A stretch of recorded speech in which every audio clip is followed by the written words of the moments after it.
2023 May 5 വെള്ളിയാഴ്ച കേരളത്തിലെ പ്രധാനപ്പെട്ട വിനോദസഞ്ചാര കേന്ദ്രങ്ങളിലൊന്നാണ് തൃശ്ശൂർ ജില്ലയിലെ ആതിരപ്പള്ളി. അന്നു രാവിലെ ആതിരപ്പള്ളിയും പരിസര പ്രദേശങ്ങളും ഉണർന്നത് നടുക്കുന്ന ഒരു കൊലപാതക വാർത്ത കേട്ടുകൊണ്ടായിരുന്നു. അങ്കമാലി കാലടി പാറക്കടവ് സ്വദേശിനിയായ ഒരു യുവതിയെ തുമ്പൂർ മൊഴി വനത്തിൽ വെച്ച് കൊലപ്പെടുത്തിയെന്നും മൃതദേഹം പാറക്കെട്ടിനിടയിൽ ഉപേക്ഷിച്ചുവെന്നുമാണ് ആദ്യം പുറത്തുവന്ന വിവരം. കുറെ കഴിഞ്ഞ് പോലീസ് സ്ഥലത്തെത്തി. വനത്തിലെ പാറക്കെട്ടിനിടയിൽ നിന്ന് യുവതിയുടെ മൃതദേഹം കണ്ടെത്തി. അഴുകിത്തുടങ്ങിയ മൃതദേഹത്തിൻ്റെ കാൽപാദങ്ങൾ മാത്രം പുറത്തു കാണാമായിരുന്നു. തലയും ഉടലുമൊക്കെ കരിയിലകൾ കൊണ്ട് മൂടിയിരുന്നു. കാലടി പാറക്കടവ് സ്വദേശിയായ സനലിൻ്റെ ഭാര്യയും 2 കുട്ടികളുടെ അമ്മയുമായ ആതിര എന്ന 26-കാരിയുടേതായിരുന്നു ആ മൃതദേഹം. അങ്കമാലിയിലെ ഒരു സൂപ്പർ മാർക്കറ്റിലെ ജീവനക്കാരിയായിരുന്നു ആതിര. 2023 ഏപ്രിൽ 29 ആ ശനിയാഴ്ചയും പതിവ് പോലെ വീട്ടിൽ നിന്ന് സൂപ്പർ മാർക്കറ്റിൽ ജോലിക്ക് പോയതായിരുന്നു ആതിര. അന്ന് രാവിലെ ഭർത്താവ് സനലാണ് അവളെ കാലടി ബസ് സ്റ്റാൻഡിൽ കൊണ്ടുവിട്ടത്. ഭാര്യയെ ബസ് സ്റ്റാൻഡിൽ വിട്ടിട്ട് സനൽ തിരിച്ചുപോയി. അന്ന് വൈകുന്നേരം വീട്ടിൽ തിരിച്ചെത്തുന്ന സമയം കഴിഞ്ഞിട്ടും ആതിര വീട്ടിലെത്തിയില്ല. സനൽ സൂപ്പർ മാർക്കറ്റിൽ വിളിച്ചന്വേഷിച്ചു. അവിടെ നിന്നു കിട്ടിയ വിവരം സനലിനെ ഞെട്ടിച്ചു. ആതിര അന്ന് സൂപ്പർ മാർക്കറ്റിൽ ജോലിക്ക് ചെന്നിട്ടില്ല. അങ്ങനെ സംഭവിക്കാൻ പാടില്ലാത്തതാണ്. കാരണം അവൾ എങ്ങനെ ഒരിടത്തും പോകാറില്ല. ഇനി അങ്ങനെ പെട്ടെന്ന് എന്തെങ്കിലും അത്യാവശ്യം വന്ന് പോകുന്നെങ്കിൽ തന്നെ അക്കാര്യം തന്നെ വിളിച്ചറിയിക്കാതിരിക്കില്ല. നാട്ടിലെ കൂട്ടായ്മകളിലെല്ലാം ആതിര സജീവമായി തന്നെ പ്രവർത്തിച്ചിരുന്നു. സനൽ മുറിയിലൊക്കെ നോക്കി. അപ്പോഴാണ് ആതിരയുടെ മൊബൈൽ ഫോൺ അവിടെ ഇരിക്കുന്നത് കണ്ടത്. അന്നവൾ മൊബൈൽ ഫോൺ കൊണ്ടുപോയിട്ടില്ല. എന്നും മറക്കാതെ മൊബൈൽ ഫോൺ കൊണ്ടുപോകുന്നയാളാണ് ആതിര. പിന്നെന്തു പറ്റി? ഇനി മറന്നു വെച്ചിട്ടെങ്ങാനും പോയതായിരിക്കുമോ? അങ്ങനെ പല ചിന്തകൾ അയാളുടെ മനസ്സിലേക്ക് വന്നു. അയാളാകെ ആശയക്കുഴപ്പത്തിലായി. വിവരം അയൽക്കാരറിഞ്ഞു. അറിഞ്ഞവരൊക്കെ അങ്ങോട്ടേക്കെത്തി. എന്തായാലും ഇങ്ങനെ ഇരുന്നിട്ട് കാര്യമില്ല, പോലീസിൽ പരാതി കൊടുക്കണം.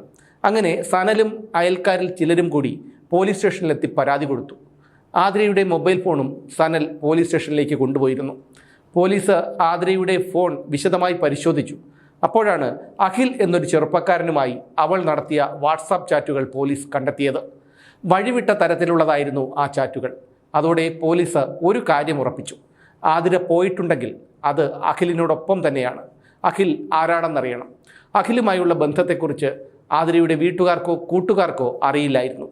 ആതിര ജോലി ചെയ്തിരുന്ന സൂപ്പർ മാർക്കറ്റിൽ അന്വേഷിച്ചപ്പോഴാണ് അഖിലും അവിടെയാണ് ജോലി ചെയ്യുന്നത് എന്ന് മനസ്സിലാകുന്നത്. മുഴുവൻ പേര് അഖിൽ പി ബാലചന്ദ്രൻ.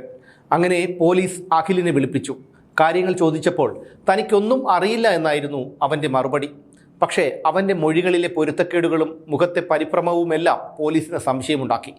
എന്തിനാണ് 29-ാം തീയതി അവധിയെടുത്തത് എന്നുള്ള ചോദ്യത്തിന് വ്യക്തമായൊരു ഉത്തരം നൽകാൻ അഖിലിന് കഴിഞ്ഞില്ല. അങ്ങനെ പോലീസ് ഭർത്താവ് സനൽ ആതിരയെ കൊണ്ടുവിട്ട കാലടി ബസ് സ്റ്റാൻഡിലും പരിസരത്തുമുള്ള CCTV ക്യാമറകൾ പരിശോധിച്ചു. അങ്ങനെ ദൃശ്യങ്ങൾ പരിശോധിച്ചപ്പോഴാണ് ആതിര ബസ്സിൽ കയറി പെരുമ്പാവൂർ വല്ലം ഭാഗത്തേക്ക് പോകുന്നതായി കണ്ടത്. അവിടെ ഒരിടത്ത് ബസ്സിറങ്ങിയ ആതിര ഒരു കാറിൽ കയറി പോകുന്നതായി CCTV ദൃശ്യങ്ങളിൽ ഉണ്ടായിരുന്നു. ആ കാറിൻ്റെ രജിസ്ട്രേഷൻ നമ്പർ CCTV ദൃശ്യങ്ങളിൽ വ്യക്തമായിരുന്നു. അങ്ങനെ ആ കാറിൻ്റെ ഉടമയെ കണ്ടുപിടിച്ച് അയാളുടെ മൊബൈൽ നമ്പറിലേക്ക് പോലീസ് വിളിച്ചു. എന്നാൽ അഖിൽ എന്നൊരാൾക്ക് താൻ കാർ വാടകയ്ക്ക് നൽകിയതാണ് എന്നായിരുന്നു കാറിൻ്റെ ഉടമ പറഞ്ഞത്. അതോടുകൂടി പോലീസിന് കാര്യങ്ങളിൽ ഏകദേശം വ്യക്തത വന്നു. പിന്നീട് CCTV ദൃശ്യങ്ങൾ നിരത്തിയായിരുന്നു പോലീസ് അഖിലിനോട് കാര്യങ്ങൾ ചോദിച്ചത്. തെളിവുകൾ നിരത്തിയുള്ള ചോദ്യം ചെയ്യലായതുകൊണ്ട് തന്നെ അഖിലിന് ഒഴിഞ്ഞു മാറാൻ കഴിഞ്ഞില്ല. പോലീസുകാർക്ക് കാര്യങ്ങളെല്ലാം മനസ്സിലായെന്ന് അവൻ തിരിച്ചറിഞ്ഞു.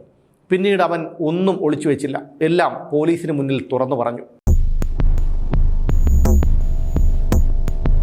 അങ്കമാലിയിലെ സൂപ്പർ മാർക്കറ്റിൽ ജോലി ചെയ്യുമ്പോഴാണ് അഖിലും ആതിരയും പരിചയപ്പെടുന്നത്. സമൂഹ മാധ്യമങ്ങളിൽ സജീവമായിരുന്നു അഖിൽ. ഇൻസ്റ്റഗ്രാമിൽ 11,000 ഫോളോവേഴ്സ് ഉണ്ടായിരുന്ന അഖിൽ നിരവധി റീൽസ് വീഡിയോകൾ പോസ്റ്റ് ചെയ്തിരുന്നു. അഖിയേട്ടൻ എന്ന ഇൻസ്റ്റാം അക്കൗണ്ടിൽ പോസ്റ്റ് ചെയ്ത മിക്ക റീൽസും പ്രണയവുമായി ബന്ധപ്പെട്ടുള്ളതായിരുന്നു. സ്ത്രീകളും പെൺകുട്ടികളും അടക്കം നിരവധി പേരാണ് അവനെ ഫോളോ ചെയ്തിരുന്നത്. ഇടുക്കി വെള്ളത്തൂവൽ സ്വദേശിയായ അഖിൽ തൻ്റെ ഭാര്യയും കുട്ടികൾക്കുമൊപ്പം അങ്കമാലിയിൽ തന്നെയുള്ള ഒരു വാടക വീട്ടിലായിരുന്നു താമസിച്ചിരുന്നത്. എന്തായാലും അഖിലിൻ്റെയും ആതിരയുടെയും പരിചയം സൗഹൃദമാകാനും പിന്നീട് പ്രണയമാകാനും ഒരുപാട് നാളുകളൊന്നും വേണ്ടി വന്നില്ല. ആതിരയ്ക്ക് അഖിലിനോടുള്ള പ്രണയം ആത്മാർത്ഥമായിരുന്നെങ്കിലും അവന് അങ്ങനെ ആയിരുന്നില്ല. ആതിരയ്ക്ക് തന്നോടുള്ള പ്രണയം അവൻ നന്നായി മുതലെടുത്തു. പലപ്പോഴായി ഓരോരോ കാരണങ്ങൾ പറഞ്ഞ് അവൻ ആതിരയോട് 12 പവൻ്റെ സ്വർണ്ണാഭരണങ്ങളും പണവും വാങ്ങിയിരുന്നു. ആതിരയും അഖിലും 2 പേരും വിവാഹിതരുമായിരുന്നു. ഇതിനിടെ അഖിൽ തന്നോട് വാങ്ങിയ സ്വർണ്ണാഭരണങ്ങളും പണവും ആതിര മടക്കി ചോദിച്ചു. പല അവധികൾ പറഞ്ഞെങ്കിലും അഖിൽ അതൊന്നും തിരിച്ചു കൊടുത്തില്ല. അഖിൽ തന്നെ കബളിപ്പിക്കുകയാണെന്ന് മനസ്സിലായപ്പോൾ ആതിര സ്വരം കടുപ്പിച്ചു. അവർ തമ്മിൽ വാക്കുതർക്കങ്ങളുണ്ടായി. അതോടെയാണ് ആതിരയെ എങ്ങനെയും ഒഴിവാക്കണമെന്നുള്ള ചിന്ത അഖിലിൻ്റെ തലയിൽ ഉദിച്ചത്. അങ്ങനെ അവൻ അതിനുള്ള പദ്ധതികൾ തയ്യാറാക്കി. ആ പദ്ധതി നടപ്പിലാക്കാൻ അവൻ തിരഞ്ഞെടുത്തത് ആതിരപ്പള്ളിയിലെ തുമ്പൂർ മൊഴി വനപ്രദേശമായിരുന്നു. പദ്ധതികളെല്ലാം തയ്യാറാക്കിയതിനു ശേഷം അഖിൽ ആതിരയോട് സ്നേഹത്തിൽ അടുത്തുകൂടി. ഒരു ദിവസം രണ്ടുപേർക്കും ഒരുമിച്ച് ആതിരപ്പള്ളിയിൽ പോകാമെന്ന് പറഞ്ഞപ്പോൾ ആതിര സമ്മതിച്ചു. അങ്ങനെ പദ്ധതി നടപ്പിലാക്കേണ്ടതിൻ്റെ തലേ ദിവസം അഖിൽ ഒരു കാറ് വാടകയ്ക്കെടുത്തു. മൊബൈൽ ഫോൺ കൊണ്ടുവരണ്ടെന്നും ഫോണുണ്ടെങ്കിൽ തങ്ങൾ ആതിരപ്പള്ളിയിൽ വന്ന കാര്യം ആരെങ്കിലും അറിയുമെന്നും അവനവളെ പറഞ്ഞ് വിശ്വസിപ്പിച്ചു. അവനും ഫോൺ കൊണ്ടുവന്നിരുന്നില്ല.